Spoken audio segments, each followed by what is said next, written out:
भव्य इमारत वाले प्रज्ञा पीठों की ही तरह बिना इमारत वाले स्वाध्याय मंडल प्रज्ञा संस्थान की समान भूमिका का निर्वाह कर रहे हैं। साधना अधिक और संगठन कम होने पर सामान्यतः कार्यक्षेत्र बढ़ जाता है और उपक्रम का अनुपात भी अधिक रहता है। इतने पर भी उद्देश्य और उत्तरदायित्व की दृष्टि से दोनों के मध्य राय रत्ते का अंतर नहीं है। कम साधना और संगठन छोटा होने पर सामान्यतः कार्यक्षेत्र भी छोटा रहेगा, किंतु अर्थ महत्व या उत्तरदायित्व कम होता नहीं है। स्वाध्याय मंडल नए आशा केंद्रों के रूप में उभरे हैं। जहां जीवन है वहां आशा भी बंधेगी।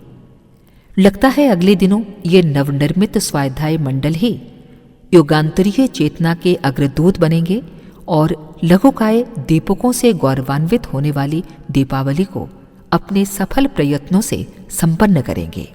प्रज्ञापीठ तो 2400 पर ही रुक गए, पर स्वाध्याय मंडल प्रज्ञा संस्थानों की संख्या 24,000 तक जा पहुंचने में अब किसी प्रकार का संदेह नहीं रह गया है।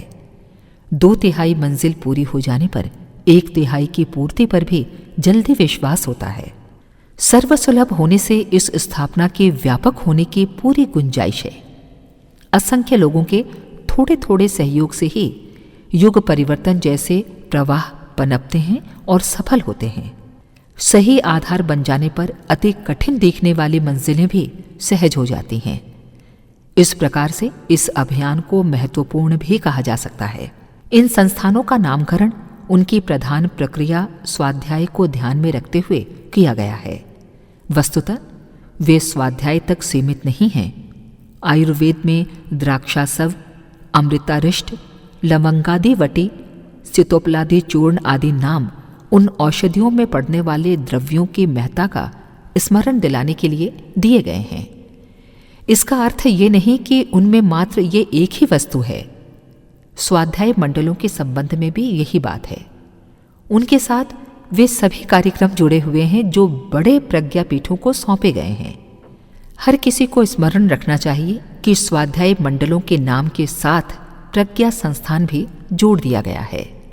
ये इस बात का चिन्ह है कि इन बिना इमारत वाले संस्थानों को ही परिस्थितियों के अनुरूप वे सभी उत्तरदायित्व निभाने होंगे जो न केवल प्रज्ञापीठों के लिए वरन वरिष्ठ प्रज्ञा पुत्रों के लिए आवश्यक ठहराए गए हैं। वेद सर्वप्रथम ग्रंथों के रूप में प्रकट हुए।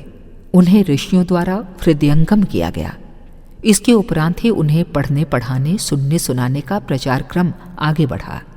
युगांतरीय चेतना का अवतरण भी सर्वप्रथम प्रज्ञा साहित्य के रूप में ही होता है। इसके उपरांत ही वे प्रज्ञा पुत्रों को प्रेरणा प्रदान करते हैं। जन जन को आंदोलित करने की प्रक्रिया इसके उपरांत ही चलती है, परंतु आवश्यक हो जाता है कि महान परिवर्तन के कृत्य को समझने समझाने के लिए प्रज्ञा साहित्य के स्वाध्याय को प्रमुखता एवं प्राथमिकता दी जाए।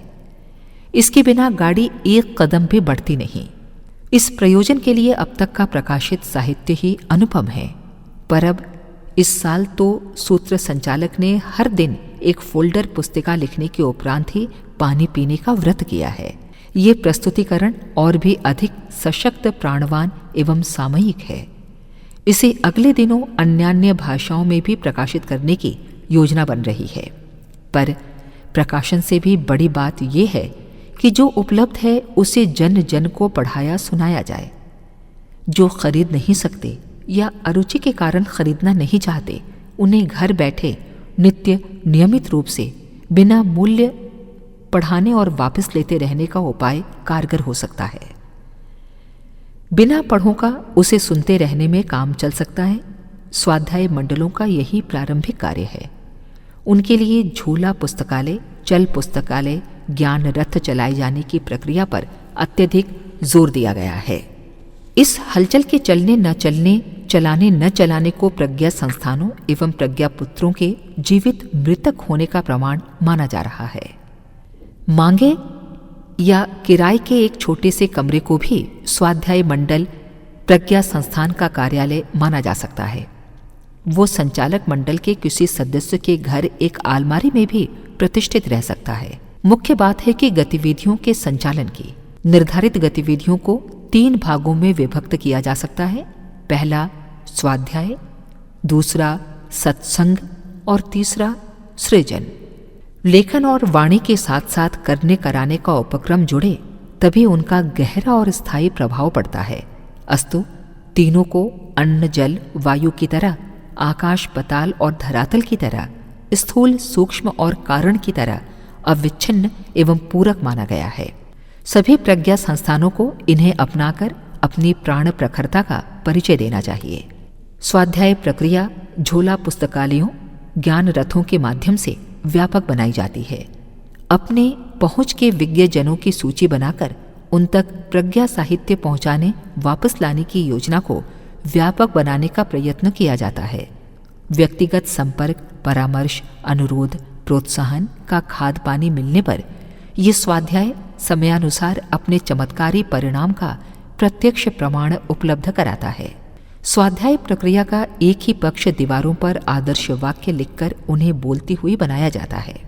रास्ता चलते लोगों की दृष्टि उन पर बार बार पड़ती है तो अचेतन ढलने की एक विशिष्ट मनोवैज्ञानिक प्रक्रिया कार्य करने लगती है। घरों में आदर्श वाक्य लगाने का भी समूचे परिवार पर, आगंतुक अतिथियों पर असाधारण प्रभाव पड़ता है और उनका सम्मान उन प्रेरणाओं के ढांचे में अनायास ही ढलने लगता है। प्रज्ञा परिजन दीवारों पर वाक्य लिखने लिखाने की योजना बनाते हैं। जहां भी प्रभाव काम देता है, आदर्श वाक्यों के पोस्टर लगवाने के लिए प्रयत्नरत रहते हैं।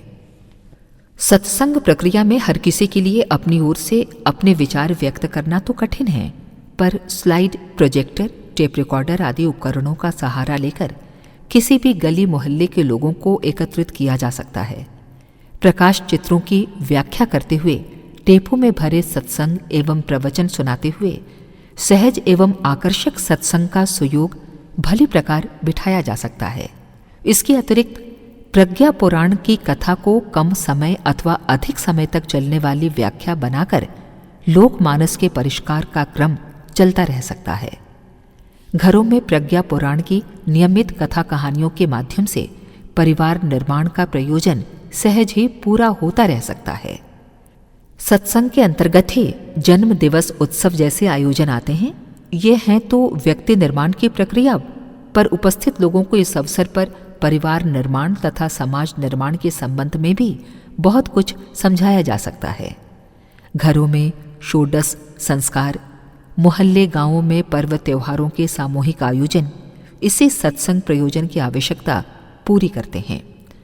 आश्विन और चैत्र में नवरात्रियों में तो 9 दिन की सामूहिक साधनाएं चलती हैं और साथ में रात्रि का ज्ञान यज्ञ भी जुड़ा रहता है, जो उससे स्थानीय स्तर पर प्राय वैसा ही उपक्रम बन पड़ता है जैसा कि शांति कुंज में चलने वाले कल्प साधना सत्रों का होता है।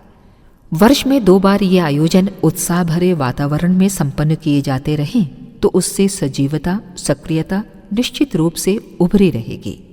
स्वाध्याय मंडल प्रज्ञा संस्थानों के लिए तीसरा कार्यक्रम सृजन वर्ग का है। इसके अंतर्गत रचनात्मक प्रयासों का समावेश है। स्वाध्याय और सत्संग के साथ साथ इस तीसरे निर्माण को भी सभी प्रज्ञा परिवार, प्रज्ञा परिजन मिलजुल कर संपन्न करें। इस संदर्भ में तात्कालिक उत्तरदायित्व प्रज्ञा पुरस्चरण को प्रखर एवं व्यापक बनाने का है। वायुमंडल के संशोधन में तुलसी आरोपण एक कारगर शुभारंभ है। उससे संव्याप्त प्रदूषणों से बचा एवं बचाया जा सकता है। हरितिमा संवर्धन की प्रखरता तो उसके साथ प्रत्यक्ष ही जुड़ी हुई है। वृक्षारोपण, पुष्पोद्यान, घरेलू शाक वाटिका जैसे कितने ही वायुशोधक एवं आरोग्यवर्धक प्रयोगों को इससे बल मिलता है। घर में वनस्पति भगवान के देवालय की भूमिका तुलसी का थांवला निभाता है। साथ ही उस माध्यम से समूचे परिवार में सरल पूजा क्रम चल पड़ने से आस्तिकता का वातावरण बनता है।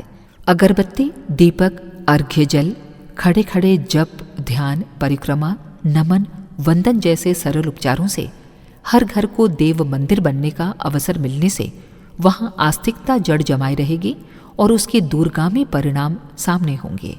वायुमंडल की विषाक्तता जिस प्रकार शहरों को, वनस्पतियों को, पदार्थों को नुकसान पहुंचाती है, उसी चेतनात्मक अदृश्य वातावरण में भ्रष्टता, दुष्टता का प्रवाह भर जाने से सामान्य जनों के चिंतन, चरित्र और व्यवहार में निकृष्टताओं का विष घुलता है।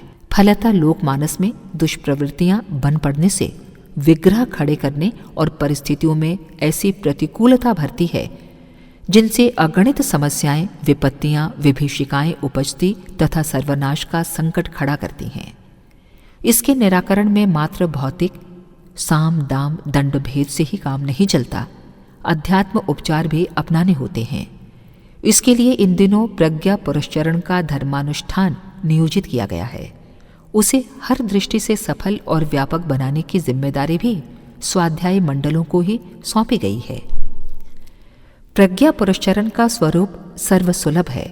प्रातःकाल सूर्योदय के समय जो जहां जिस भी स्थिति में हों, काम छोड़कर 5 मिनट मौन मानसिक गायत्री जप हाथ जोड़कर करें। आंखें बंद करके प्रातःकालीन सूर्योदय सविता का ध्यान करते रहें। 5 मिनट करने पर उस उपक्रम का पुण्य अनंत अंतरिक्ष में बिखर जाने की भावना करें। प्रज्ञा पुरस्चरण का दैनिक कृत्य इतना भी है। पुरस्चरण प्रक्रिया में जप या हवन भी करना होता है। महीने में एक दिन सभी भागीदार एकत्रित हों। 15 मिनट प्रज्ञा यज्ञ, 15 मिनट संगीत, 1 घंटा प्रवचन का क्रम रखें। इस प्रकार 1.5 घंटे में ही ये मासिक प्रज्ञा यज्ञ संपन्न हो जाता है। अग्निहोत्र की सरलतम विधि 5 घृत दीप, 5-5 अगरबत्तियों के 5 गुच्छक, 24 बार सामूहिक गायत्री मंत्रोच्चार तक संक्षिप्त कर दी गई है। इसे कहीं भी बिना किसी झंझट और व्यय के आसानी के साथ संपन्न किया जा सकता है। स्वाध्याय मंडल अपने प्रभाव क्षेत्र में प्रज्ञा पुरस्चरण के अधिकाधिक भागीदार बनाएंगे और इस बात का लेखा जोखा भी रखेंगे कि उनके क्षेत्र में निर्धारित विधि व्यवस्था ठीक ठीक क्रम से संपन्न हो रही है। इसकी सूचना शांतिकुंज भेजते रहेंगे। इसके अतिरिक्त शिक्षा और स्वास्थ्य सुधार के लिए सभी प्रज्ञा संस्थानों के स्कूली छात्रों को बिना फीस की ट्यूशन पढ़ाने वाली बाल संस्कार पाठशालाएं स्थापित करनी चाहिए। इन छात्रों को खेलकूद, व्यायाम, आसन, प्राणायाम, ड्रिल, फर्स्ट एड परिचर्या आदि के प्रशिक्षण में भी संलग्न रहना चाहिए। छोटे रूप में इतना रचनात्मक कार्य कहीं भी आरंभ किया जा सकता है। इसके लिए अध्यापन की व्यवस्था शिक्षितों के श्रमदान से ही हो सकती है। खेलकूद के लिए फुटबॉल, वॉलीबॉल स्तर के उपकरणों का प्रबंध कर दिया जाए तो उतने भर से उसमें भाग लेने के लिए छोटे बड़ों का समुदाय एकत्रित होने लग सकता है। शिक्षा और स्वास्थ्य की सेवा साधना इन दिनों अपने देश की प्राथमिक आवश्यकता है। बाद में तो उसी श्रृंखला में सहकारी गृह उद्योगों को तथा श्रमदान के आधार पर बन पड़ने वाले अन्यान्य लोक मंगल प्रयोजनों को भी संचालित किया जा सकता है। सृजन का एक पक्ष सेवा और दूसरा सुधार है। सुधार के लिए यूं तो अनेक कुरीतियां, मूढ़ मान्यताएं, अनाचारों से जूझना, जात पात, ऊंच नीच, पर्दा प्रथा, मृतक भोज, भिक्षा व्यवसाय जैसे अनेक कलंक और अभिशापों से पिंड छुड़ाना है।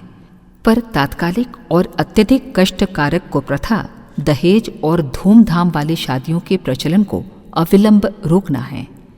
खर्चीली शादियां हमें दरिद्र और बेईमान बनाती हैं। इस तथ्य को जन जन के गले उतारा जाए। रोकने के लिए निंदा एवं भर्त्सना का वातावरण बनाया जाए। न्यूनतम इतना तो होना ही चाहिए कि मंडल के सदस्य अपने बच्चों के विवाह बिना दहेज और धूमधाम के करने का प्रण करें। साथ ही ऐसे किसी भी विवाह में सम्मिलित न हों जिसमें दहेज तथा धूमधाम की अवांछनीयता अपनाई गई हो, भले ही वे विवाह अपने कुटुंबियों, अपने संबंधियों के यहाँ क्यों न हों। इन सृजन प्रयोजनों को भी स्वाध्याय और सत्संग उपक्रम की तरह सभी प्रज्ञा संस्थानों को कार्यान्वित करना है। इसके लिए 5 संचालकों की मंडली 5-5 तक प्रकाश पहुंचाकर 30 विचारशीलों का परिवार तो गठित करे ही, पर साथ ही ये भी ध्यान रखे कि उसे इतने भर में सीमित नहीं रहना है। जितना अधिक व्यापक बनाया जा सकना संभव हो उसके लिए निरंतर प्रयत्नरत रहना है। स्मरण रहे, हर प्रज्ञा संस्थान का एक वार्षिकोत्सव प्रज्ञा आयोजन भी समारोह पूर्वक हर वर्ष संपन्न करना है। जन जागरण और कार्यकर्ताओं को सक्रिय रखने में इन आयोजनों से असाधारण लाभ मिलता है।